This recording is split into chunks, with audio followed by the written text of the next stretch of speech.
खरं तर सकाळी लवकर मतदारसंघात जायचं असल्यामुळं लवकर येऊन मी माझ्या स्वतःचा मतदानाचा अधिकार बजावला. 98 वर्षाच्या वयोवृद्ध आईचा पहिल्यांदा आशीर्वाद घेतला आणि या ठिकाणी मतदान करून मी आता माझ्या कामाला निघालेलो आहे.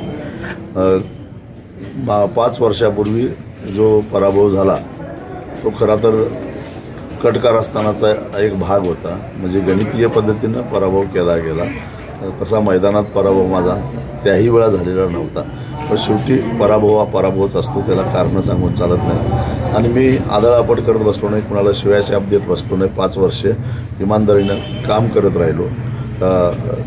ज्या काही चुका झालेल्या होत्या त्या चुका दुरुस्त केल्या, काही पॉलिसीमधल्या चुका होत्या, काही अनावश्यक विश्वास ठेवणं हा जो प्रकार असतो ते झालेलं होतं, ते सगळं केलं. आणि 5 वर्षापूर्वीच मला वाटतं की 23 मेला निकाल लागलेला होता 2019ला. त्याच वेळी ठरवलं होतं की पुढच्या वेळी मी आता सामान्य माणसाच्या बळावर, त्यांच्या भरवशावर, मग ते शेतकरी असतील, शेतमजूर असतील, गोरगरीब माणसं असतील, सामान्य माणसं जो कॉमन मॅन म्हणतात त्याच्या भरवशावर निवडणुकीला सामोरं जायचं.